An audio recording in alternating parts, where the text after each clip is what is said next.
بەپەی زانیاریەکانم تۆ ئەحمەد محەممەد ئەمین ناسراوە بە ئەحمەد سوورداشی بەربژێری ژمارە حوت لە بازنەی سلێمانی لەسەر لیستی 275 پارتی دیموکراتی کوردستان. پێشبەرگەیەکی دێرین و مامۆستای شۆڕش و کادرێکی پێشکەوتوی پارتی دیموکراتی کوردستان خاوەنی بڕوانامەی دیپلۆمی لە ژمێریاری و بەکالۆڕوسپرەیە لە دارایی بانک. 21 ساڵە سەرۆکی سندیکای ژمێریانان و وردبینانی لە قی سلێمانیت. ئەندامی خێچالاکی ڕێخڕاوی حزبیت و بەخێر بێیت بۆ بەرنامەی AI5. پێنج پرسیار لێ دەکەین بۆ هەر پرسیارێک یەک خولەکاتت هەیە بۆ وەڵامدانەوەی. ئایا هەمادەیە دەست پێ بکەین؟ بڵێ. پرسیاری یەکەم، تۆ پێشمەرگەیەکی دێرینیت. ئایا کوردستان بەو مافرەوایانە گەیشتووە کە خەباتی بۆ دەکرد؟ هەمیشە پارتی دیموکراتی کوردستان خەباتی کردووە بۆ دابینکردنی ئارامی و ئاوەدانی و ئاسایش و سەربەخۆی کوردستان. بەڵام تا ئێساش خەبات بەردەوامە و زۆر ئامانجیتر هەیە وەکو پارتی وا بۆی تێک دەکۆشێت زۆر قورس بووە زەحمەت بووە ئەم دەستکەوتانی کە بەدەستمان هێناوە ئاسان نەبووە. ئەوەی لە پێشیشمانە لە بەردەممانە ئەوەش ئاسانتر نییە. بەڵام هیچ کات خۆمان ناچەمێنین و ماندوو نابین بەردەوام دەبین لە خزمەتکردنی خەڵکی کوردستان و بە هەموونەتەوە و چین و توێژەکانەوە. دەست خۆش زانیاریم هەیە بە درێژای مێژووی شۆڕشی کوردستان خەباتیان کردووە بۆ ئازادی و سربەخۆیی. بەڵام بەهۆی هەڵکەوتە ژوگرافیایەکە و بوونی نایاری زۆر لە دەوروبەری ئەو ئامانجەی کە شۆڕشیان بۆ کرد هێشتا پێی نەگەیشتون. بۆیە تاکو ئێستاش لە خەباتە بەردەوامن. بەڵام ئێستا کە لە خەباتی چەکداریەوە گۆڕاوە بۆ خەباتی سیاسی، کوردستان هەوڵ دەدات لە ڕێگەی گفتوگۆوە بە ڕێگەی ئاشتیانە مافەکانی بەدەست بهێنێت. پرسیاری دووەم، تۆ شارەزایت هەیە لە بواری دارایی و بەڕێوەبردن. ئایا دەسەڵاتی ناوەندی بە شێوەیەکی ڕوون ئیدارە و فەرمانڕەوایی دەکات؟ بە دڵنیایەوە نەخێر چونکە ئەگەر بەڕێوەبردنێکی سیستماتیکی هەبوایە و دەستوری دۆخی عێراق بەم شێوەی ئێستا نەدەبوو. چونکە عێراق وڵاتێکی دەوڵەمەندە نەکرد بە سامانی سروشتی بەڵکو خاوەنی زەویەکی بەپیتە. ئەگەر ئیدارەیەکی باشی بۆ بکرێت دەتوانین بە کشتتوکاڵ و ئاژەڵداری ببین یەکێکە لەو وڵاتە پێشکەوتوانەی کە لە ڕووی ئابوووریەوە. بەڵام تۆ سەیری کە عێراق لەگەڵ مسڵ کۆنترین حەزارەتن لە ناو وڵاتە عەرەبیەکانە. بەداخەوە زانیاریم هەیە بە پێی راپۆرتێکی CPI لە ساڵی 2024 دەرچووە عێراق یەکێکە لە وڵاتانێک کە گەندەڵی تێدا کرێت. ئەویش لە چوەرچەوەی گەندەڵی سیاسی، گەندەڵی ئیداری نادات پەروەری لە چەسپاندنی یاسا. دەواکارین بەڕێستان دەنگتان هەبێت بۆ باشترکردنی سیستەمی حکومرانی. پرسیاری سێم، زانیاریم هەیە تۆ کەسایەتیەکی میهرەبان و کۆمەڵاتیت. چۆن ئەم بەهرەیەت لە پەرلەمانی عێراق دەخیتە گەر بۆ بەرژەوەندی خەڵکی کوردستان و عێراق؟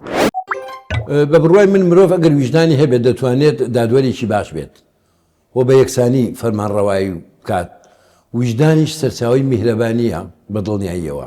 منداڵێکی ناسرێ و منداڵێکی سەی سادەق بۆ من هیچ جیاوازیەکی نییە چونکە لە کۆتاییدا هەردووچان خوا خەڵقی کردوون.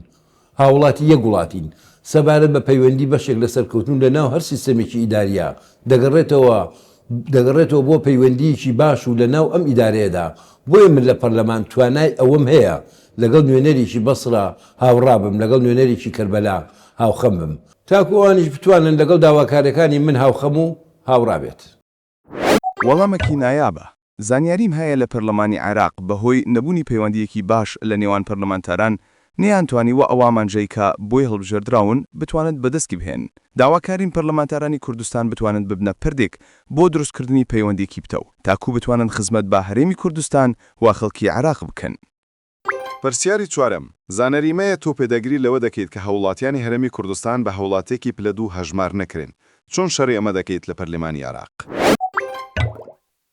ئێمە وەکو حکوومەتی هەرێمی کوردستان وەکو کوردستانیان خۆمان داوامان نەکرد کە لەگەڵ دروستبوونی حکوومەتی عێراقی نوێ بەشێک بین.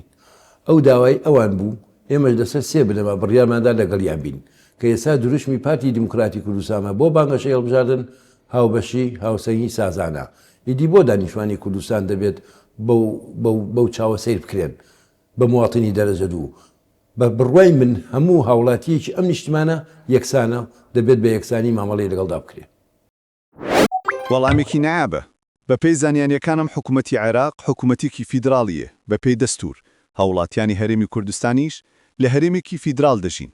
لە گەستوری فیدراڵیشدا دەبێت بە بێجیاوازی و دادپەروەرانە مەعاملە لەگەڵ هەرێمەکاندا بکرێت. پرسیاری پێنجەم، پارتی تەنها گرنگی بە دەستکەوتی سیاسی خۆی دەدات یاخود دەستکەوتی نەتەوەیی.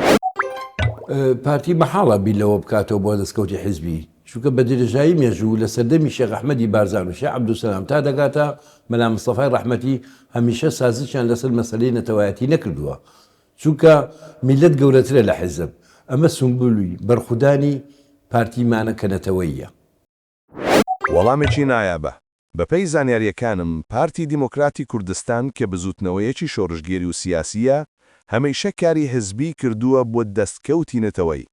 هەمیشە هەوڵی داوە مافا دەستوریەکانی هەرمی کوردستان بپارێزت.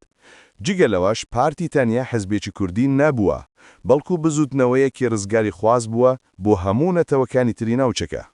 ئەحمەد محەممەد ئەمین ناسراو بە ئەحمەد سوورداشی بربژێری ژمارە حەوت لە بازنی سلەیمانی لەسەر لیستی 275 پارتی دیموکراتی کوردستان. زۆر سوپاس بۆ وەلامەکانتت. داوا دەکەم خەڵکی کوردستان متمانەت پێ بەخشن تەکۆ بتوانیت ببیت بە پارێزەری مافە دەستوریەکانی هەرێمی کوردستان لە پەرلەمانی عێراق. دەستان خۆش ماندوو لەبن.